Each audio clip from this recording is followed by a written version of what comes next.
Have a few minutes? You won't believe what you can do with it. Open a Regions checking account online in as little as 5 minutes. Then enjoy award-winning service and banking tools and tech that help you live in the moment. Learn more at regions.com/live in the moment. Regions Bank, member FDIC.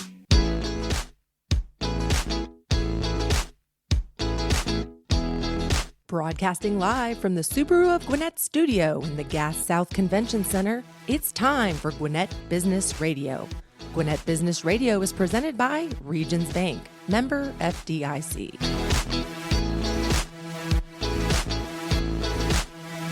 And greetings and salutations, everybody. It is your slightly annoying host, Stephen Julian. Welcome to another hopefully award-winning edition of Gwinnett Business Radio from the Subaru of Gwinnett studios here at Business RadioX. And we are brought to you by Regions Bank. We're so grateful for all our sponsors. I am so grateful to have as my co-host, you know what? I'll wait on that because I actually am excited about our two guests. We're going to be talking to Richard Culberson from Moneypenny and Richard Young from Country Financial. We are coming to you from the Gas South District Convention Center.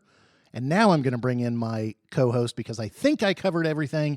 It is Mr. Mike Salmon with me again this morning. 2 weeks in a row, Stephen. Yes, last week you hosted. This week I decided Well, we're both hosting. Yes. You're opening. I'm opening. Okay, so You're the we opening act. So we're both co-hosts or we're both hosts? How can you both? Okay, you know what? That's a esoteric philosophical question. You know what? You're becoming slightly annoying. I'm overthinking. I was watching Frasier last night, and as his main problem, I always overthink. Actually, let's get to the meat of the show. Let's get to the main reason why people are listening. That is our fantastic guest. I'm excited to welcome Richard Culberson from Moneypenny into the studio. Richard, welcome to Business Radio X. Hey, Stephen. Great to be here. Absolutely. Moneypenny, of course, everybody hears that. We all have the same thought, but it's actually a business. So before we get to the cool little sidebar of what the name everybody remembers from movies, tell everybody about Moneypenny, the business, and what you guys do. Sure thing, and you've got the reference right. So Moneypenny, we are virtual receptionists, premium contact centers, and live chat for businesses, ranging from small businesses up to very large businesses. We're in the marketplace as the Moneypenny brand as well as Voice Nation. Okay. Now, what you just said of what you do is kind of unique, and I think people maybe could break it down, but if a business is using Moneypenny and some of those services, what does it look like in their business? Sure. I think probably the best analogy that I always use is we're basically the front door for a business. So we recognize that every business looks a little bit different. How do clients engage with their customers? How do we make sure that when someone walks in, whether it's a partner, a vendor, a customer, that when they open that door, that they're greeted in the right way? So whether that's creating sales opportunities, support engagements, just making connections between relationships, making sure that looks like we are part of the business. So that's one of the differences that we have is we really look like we're there manning the front door as part of your own business. Not too long ago, at least in terms of my lifetime, when you were talking about the front door, that was usually a person on the phone or someone at the door, someone physically walking into a brick and mortar location. But today, there are so many different types. Can you break down of those different services, of those kind of front door services? Are we strongly heading one way? Is it kind of balanced between chat and live call? Talk a little bit about the metrics, if you will. Sure. If you look at technology and the way business evolves, it moves so quickly and there's a lot going on. But I think one of the things that really stands out is it's that the art of conversation is still there. So one of the things that we found the most important thing is that someone is there having a conversation, able to engage, and able to meet the needs of the business and that the customers are calling in to support on. So we do multiple channels. We try to make sure that we can, wherever that is. So if it's on a phone call, whether it's going to their website, which commonly is overlooked, so quite often there's not any real engagement. It's very static. So how do you make that personalized? But also whether it's text, messaging back and forth, making it inbound or outbound calls as well. Just trying to make sure that however a customer wants to engage with a business, that we can make sure that we're there.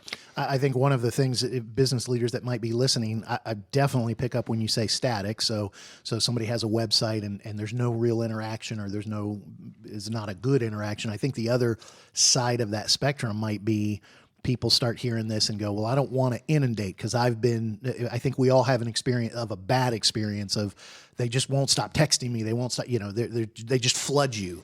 So what makes your services kind of unique and, like you said, kind of relational, a little more of having a conversation?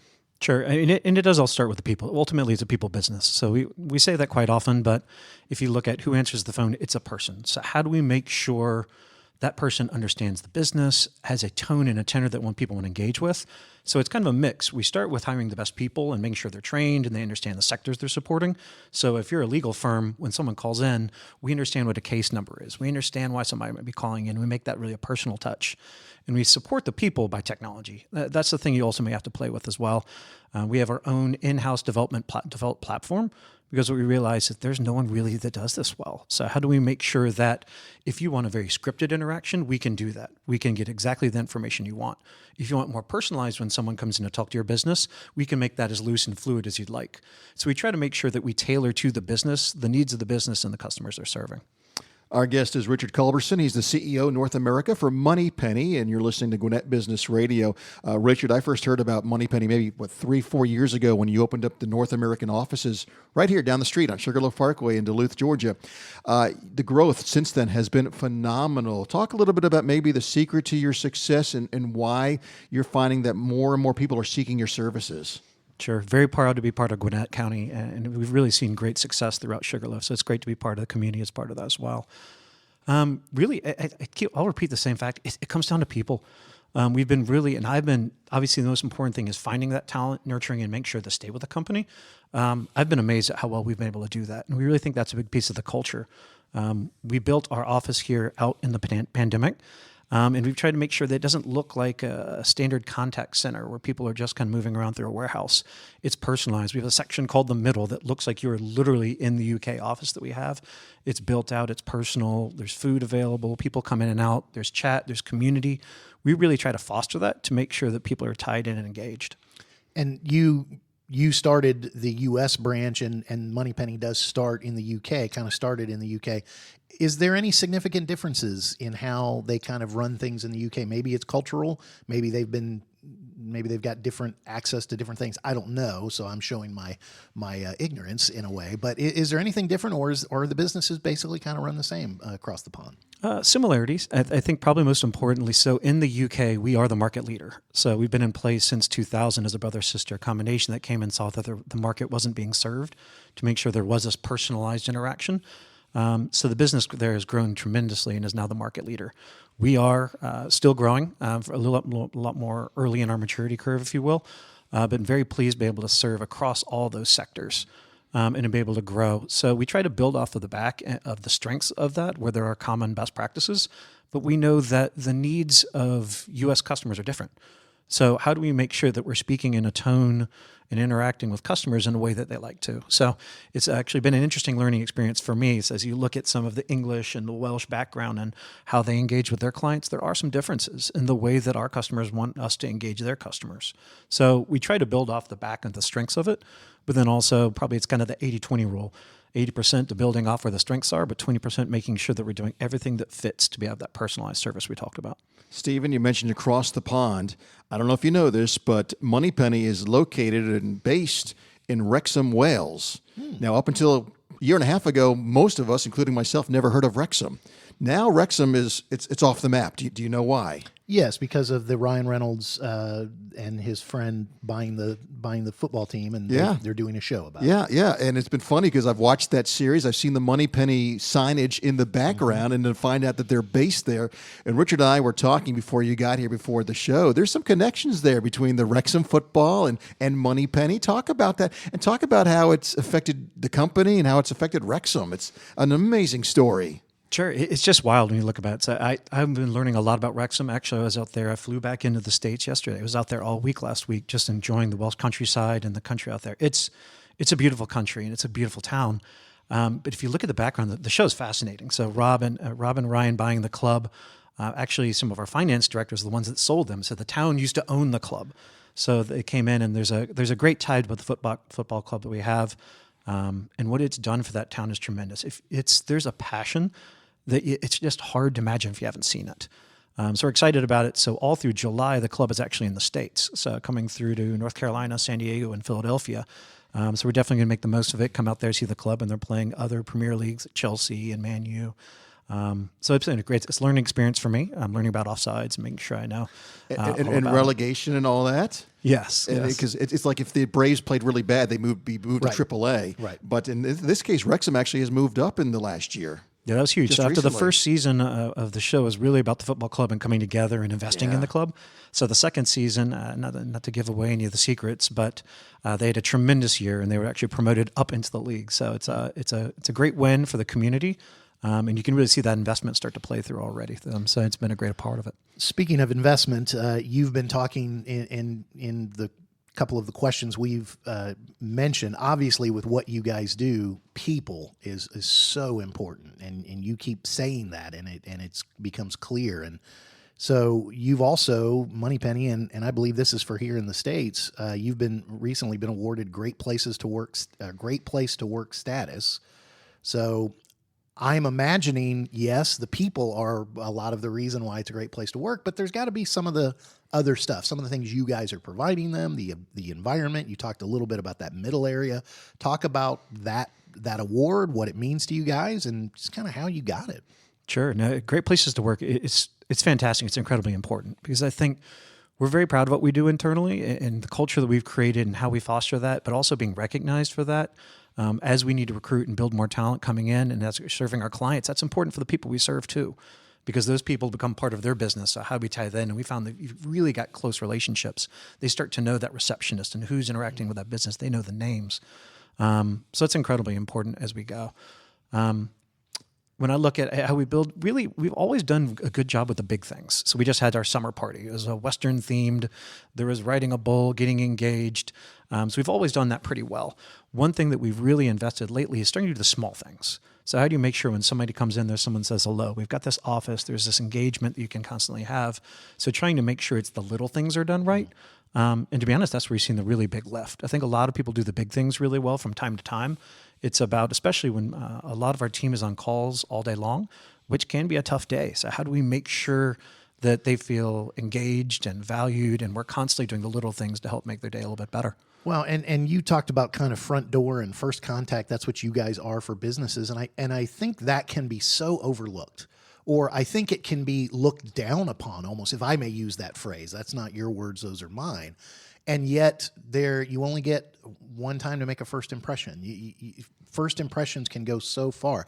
Getting someone on the phone, that first contact with a law firm or with a sales company, and they know what they're talking about. They're not just there collecting a paycheck. You can make such a big difference for your clients, and your team can, and maybe they don't always get to see it. Maybe that's part of also the secret of what you guys got to do. Show them the results that they're giving to the client. So I'm sorry, I was just preaching there for a little bit. So the free marketing from the slightly annoying host. What do you guys see on the future? I mean, I mentioned the question that it wasn't that long ago that it was pretty much all phone, maybe a little email, chat became a thing. What's next? What's around the corner? Where are you guys obviously looking to continue the rapid growth, but are there other things on the horizon you see in the idea of kind of being a front door for a business? Sure. And it's really building on the needs of our clients ultimately and what they're asking and when we're not meeting some of their needs. So we try to make sure we have as many conversations with them as we can. A couple things that we found that we're expanding to now, we're now doing intake services. As well as outbound calling. So that's something that historically they haven't had somebody necessarily can do it. So I think the big thing what we're trying to do is we can allow small businesses to look big to their customers and also let large businesses look small. So you still have that personalization as a piece of it. So it's interesting because it hits on both sides. So having conversations with the clients and actually our receptionists, because they're that front line, they hear a lot of what these asks are. So if we go back and say, would they also enjoy outbound dialing, or is this something that's not being met? Do they need live chat? Because quite often we go out to their website and we see it static. It's not living up to the same conversations that they have on the phone. So it's really listening and engaging is probably the biggest thing. And I'm glad you said the big businesses looking small and small businesses looking big, because I think there might be some small business owners who are listening to this show and think, well, I can't use Moneypenny. They're working with the big boys. Talk a little bit about some of the ways you've helped, particularly some of the smaller businesses, and I'll let you decide whether you want to give some exact examples or how small is too small, but give some of the ways that somebody who's kind of grinding it out, really building their own small business empire, but go, I can't use Moneypenny. They're beyond my services. Talk about ways they can interact with you. Sure. I think when we're on our best day, one of the things that we really do is understand, let the businesses that we're serving do what they do best. So you don't want to be, if you're a dry cleaner, the last thing you want to do is answering phones. You want to be able to do your service, make the money that you need off the back, and let us do what we do best and represent. And you do need a trusted partner to do that. And that, especially for small business, that's very personal. For someone else to be repping your business and to be on the front, to be that front door or manning the front door. So that's something that we focus a lot on. Well, Richard, we may have buried the lead a little bit, and I want to congratulate you because you were recently named the CEO North America for Moneypenny. I know the company's very excited about having you come on board. Talk a little bit about Richard Culberson and where you came from and what you bring to Moneypenny. Sure. I much prefer to talk about the business, but I guess a little bit of background on myself. So yes, I'm joining. Very excited to be here. I think it really represents the investment that the company is making in the U.S. And we know this is where a lot of the growth of the company will come from.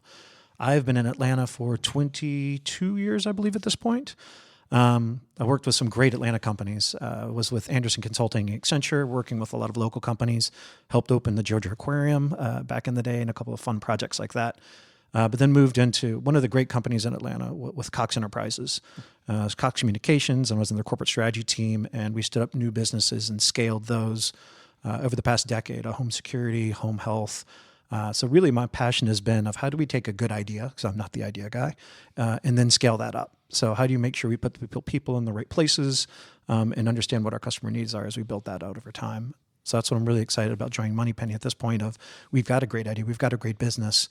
How do we make sure that the people are doing what we need to serve our clients right? And then make sure they're investing in the people as well as the innovation that we do on the technology side to make it grow.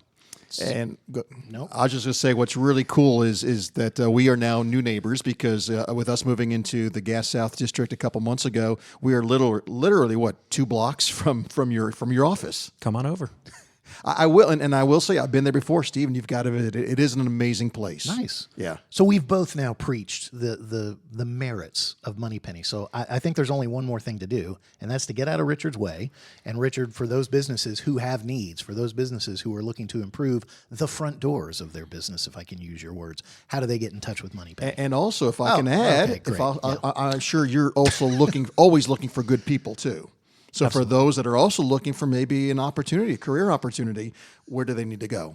Sure. Absolutely. Go to moneypenny.com. And also our other brand in the marketplace is voicenation.com. You can both go out there and see those live.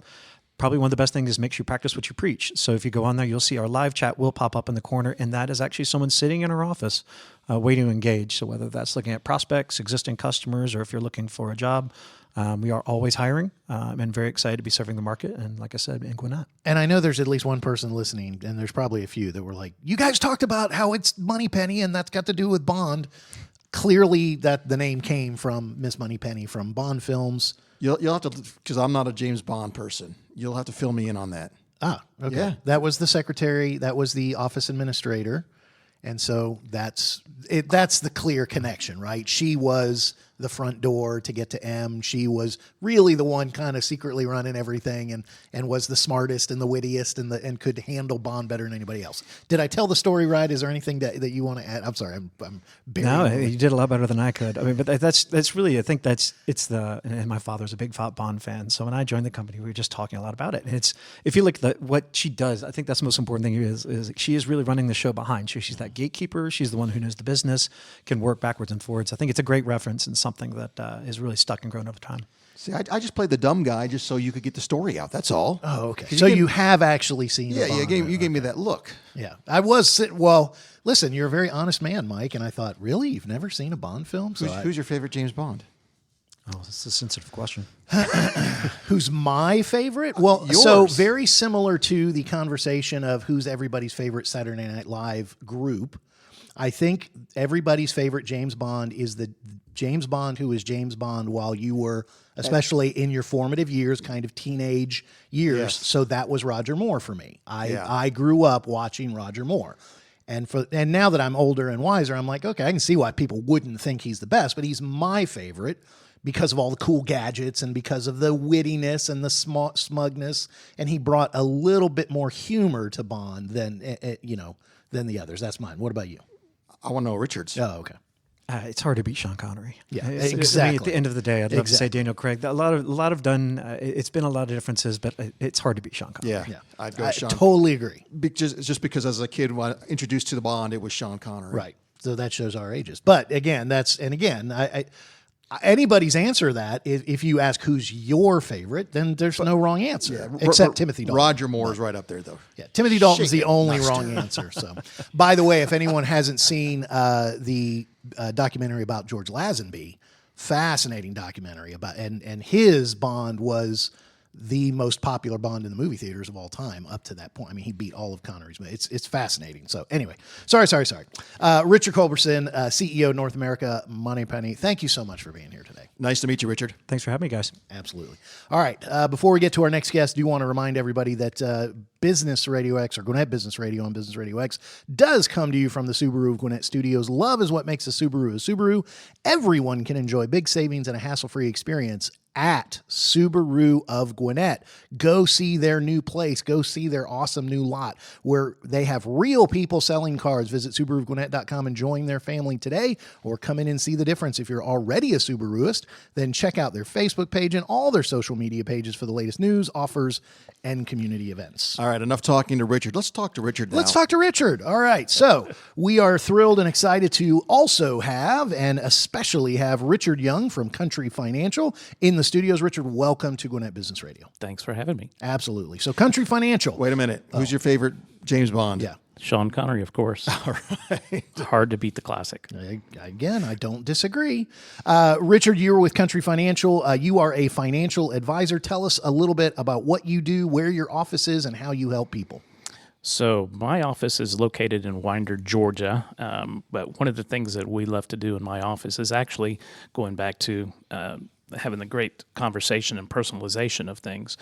We like to deal with clients both from a financial standpoint and a protection standpoint. So we can provide home, auto, business insurance. We also create income replacement plans for people. So it's more than just life insurance. It's all about the financial wellness of the family or the business that we're dealing with.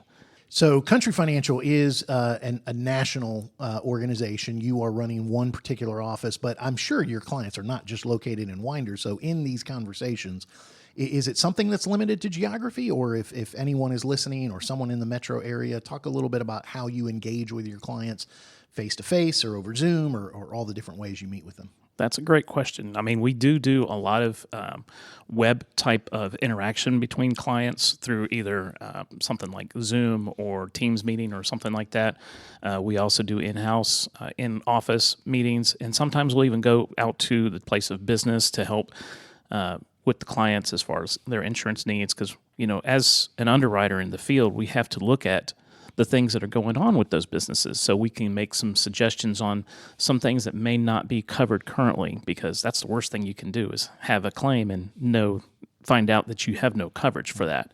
But I am licensed in Georgia, Tennessee, and Alabama, so I can serve clients in all three of those states, and we do have a great team that takes care of everybody. So you talked a little bit about going to a business and kind of underwriting at a business, and you talked about insurance for business. This is Gwinnett Business Radio. A lot of business owners listen to our show.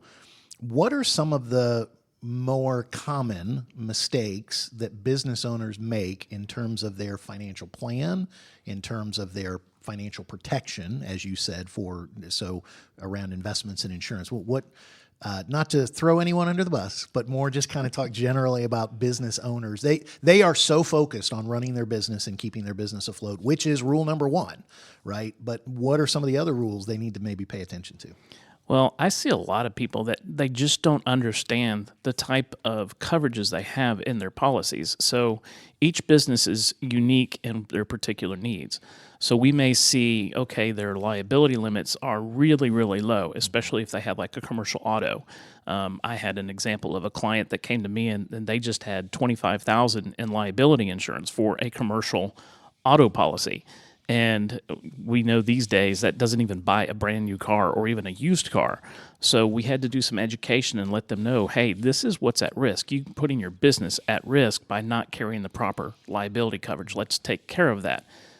Not having a plan for things like if it's a partnership between a couple of individuals, do you have a buy-sell agreement in place? And if you do, is it actually funded, or is it just a piece of paper that a lawyer created for you? I'm going to stop you right there. That's because I think a lot of people, when they heard you say, do you have a buy-sell agreement? Of course I do. But I don't think they might not have heard that second part. And so a little bit of this is coming out of some personal stories in my life. So I'm going to let you kind of expand on that. What do you mean by is it funded? So a buy-sell agreement is just an agreement created by a lawyer for the business to specify certain things that may happen, such as, okay, what if one of the partners dies, or what if there's a divorce, or what if they're ready to retire, or they cannot work anymore because maybe had a stroke or something like that. So the piece of paper says what happens, but if you don't have vehicles behind it to fund those particular situations, such as either life insurance or a disability policy or anything other contingency type of things planned, then that piece of paper is pretty much worthless, because you'll have to come out of either the sell the business, or you'll have to come out of pocket for the assets to fund those particular things. Or the person named as the beneficiary will become the partner. Correct. Even though they may not have any experience in running the business. That is absolutely As you can tell, I've Sure. maybe gone down that road, not myself, but had some people that I know that have done that. So talk a little bit about Country Financial. You're a financial advisor. You also do insurance. As someone who does that, I would imagine you had kind of your pick of who you wanted to work with. There are other companies that do this. Why did you choose to align yourself with Country Financial? I really love what Country Financial stands for. We are a trust bank, so we operate a little bit different when it comes to the financial side of things, because we're not your normal trade type of thing where we make money off of trades and things like that. That's not what we're all about. We're all about the family feel, and I really liked how that family situation, family feel of Country felt when I was looking to make my next move. We've got a lot of great products and a lot of great teams that help out with all the different types of things.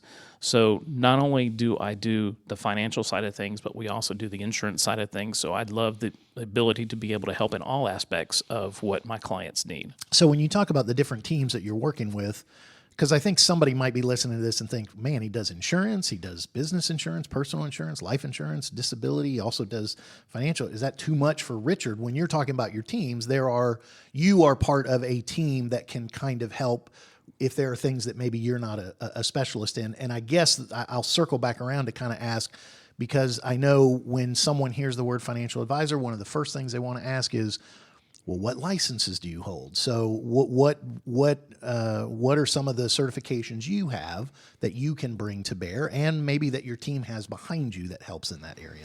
So when we're talking like our money management platform, we've got a lot of great people that are back at home office in Illinois that are designing those portfolios and looking at those portfolios and making sure that they still maintain what those particular portfolios are supposed to be. So that's what you pay for when you have a money management type of an account.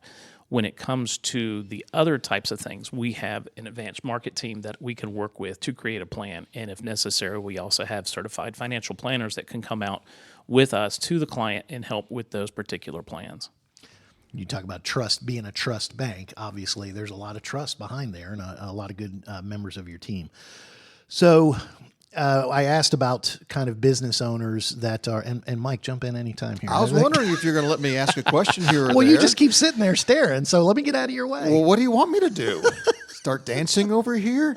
Yes, we'd all love that. Both Richards nodded. I don't want to see that. Oh, okay, I really sorry. don't. You know, that's why you have your back to me, by the way. The way you're sitting, your back is to me. I don't know if I've made you mad or whatever. Anyway, some people may be hearing about, insurance and this and that and thinking, and their eyes are rolling because some people it's intimidating. So let me pivot a little bit. Can you tell us maybe a story of a success story where somebody had, unfortunately, something bad happen, but thank God they had talked to Richard and they were okay. They had something in place. Can you share a story that maybe someone could relate to? Sure. I actually get a lot of... Now you can turn your back to me again. Okay, I'll turn my back to you. Boy, again. he is. I know, he's right? a little rough on you. I actually have several people that come to us for quotes and for help with their insurance needs. And when I look at their current coverages, I notice a lot of missing coverages. One of those things is uninsured motorist. A lot of people think they can do without that. But I had a couple that have been with us for quite a while get in an accident with someone that only had state minimum liability insurance, which in Georgia only pays out $25,000 per person when they injure somebody.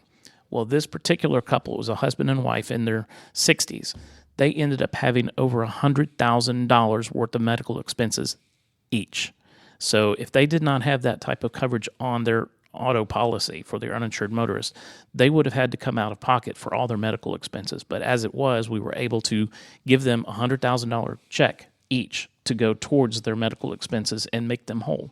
And that uninsured motorist that they were paying is just a few bucks a month. I mean, the return on that, I hate to say return, but the how that multiplied, that's protection. You're absolutely right. I mean, it's not the most expensive type of coverage on the policy. Liability these days is, and that's for a whole other reason. But yeah, for the uninsured motorist, it's not very expensive at all. And to piggyback on Mike's question, so he asked a great question, and I'm going to give him credit for that. I'm also going to add to it. Can I ring the bell? Sure. Bing, bing, bing.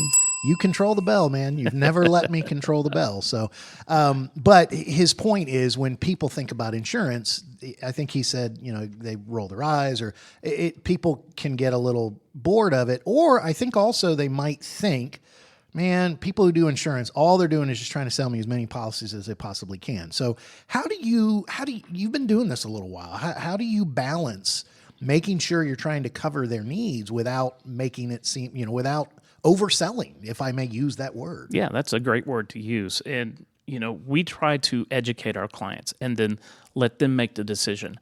How do you want to proceed? For $10 more, you might be able to get this particular type of coverage. I see a lot of people not even carrying roadside assistance or even vehicle rental reimbursement. And what that means is that if they get in an accident, they got to come out of pocket for a rental car. Well, I learned from personal experience way back in the early 90s when Hurricane Opal came through.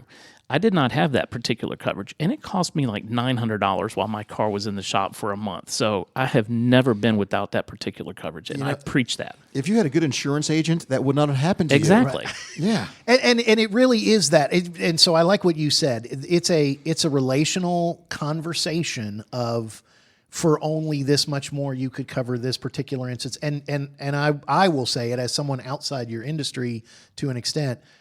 There's almost insurance for almost anything, right? You can get they're offering. I mean, I buy a little case for my phone on Amazon. They're like, "You want insurance for this?" I'm like, "I'm buying a plastic case. I don't need insurance for that," right? So there's insurance for almost anything. So part of your job is to just educate. I don't think hardly anybody would insure everything, but making the best choices with the dollars they have to allocate to cover as much as they possibly can, so that when the worst happens, they've got access to what they need. And I was just going to say, Yeah. and if, whether they're with Richard or anybody else, how often should a client check in with their insurance agent to maybe see if everything's up to date? So we like in my office to meet with our clients at least once a year. But if they have life changes, such as having a kid or getting divorced, or even getting a raise at work or changing positions at work, they need to have that conversation with their professional insurance agents, because we need to know, hey, there's more exposed risk. Now you're making more money. Is the liability correct? Those type of things. So if your agent is not reaching out to you to go over those types of things at least once a year, you really need to find a new agent. I asked you before about the biggest mistakes that business owners make or things they're overlooking.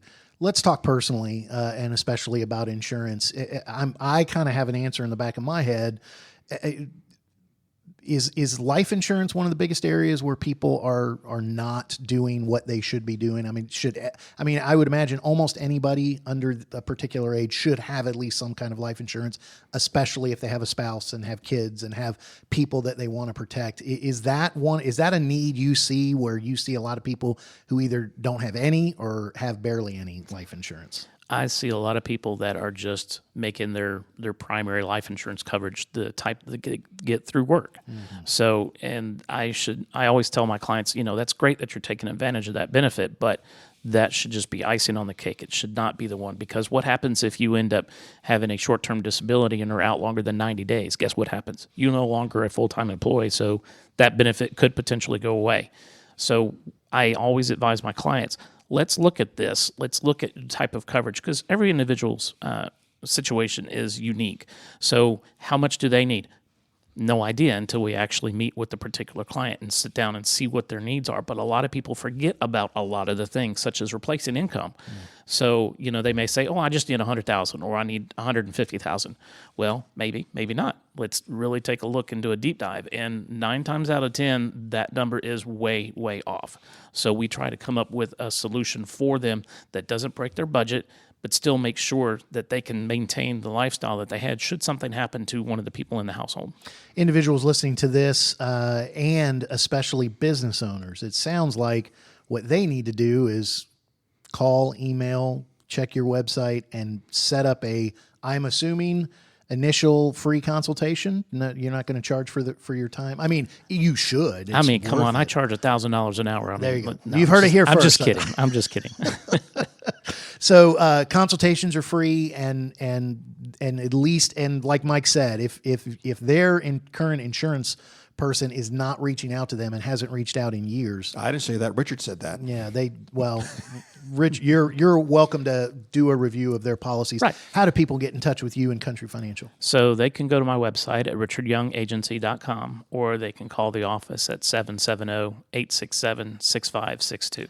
Even if they think there's another bond that's their favorite other than Sean Connery, they can. Sure. They can We'll have that conversation as well.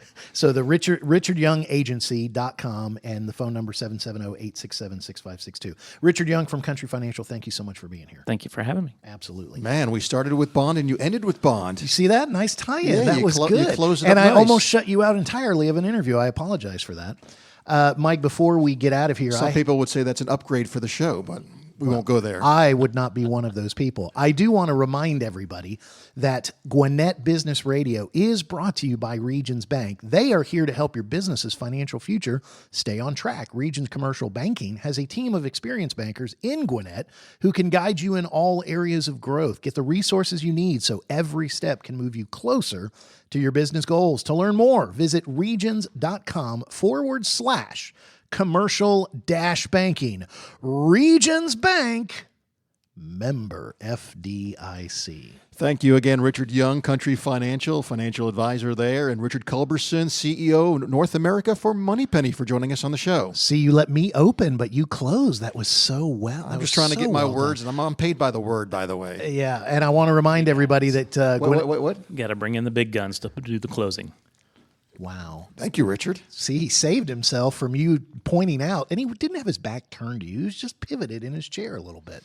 Pivot, a very important word from 3 Say years goodnight, ago. Stephen. Why? I was having fun. You can check out all past episodes on Gwinnett Business Radio on BusinessRadioX.com. Check us out across our social media at Gwinnett Radio X. So, for my host, Mike Salmon, this is your host, Stephen Julian, saying we will catch you next time on Gwinnett Business Radio.